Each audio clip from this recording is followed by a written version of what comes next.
Over 100 climate protesters in Australia were arrested Sunday after forcing a coal ship to turn back around. Just right across the social spectrum, Australians coming out and saying, look, enough is enough. The news is getting worse every day. Protesters in kayaks refused to move out of the way for the ship to get into the port of Newcastle.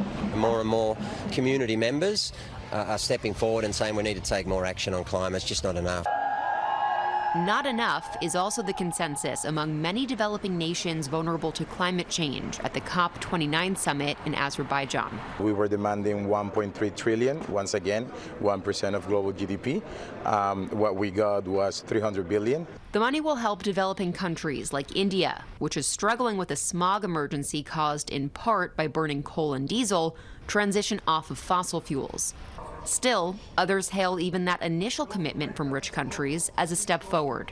You've got new countries that haven't contributed before, like China, that are going to be counted for the first time, and that's important. The agreement provides $300 billion annually by 2035.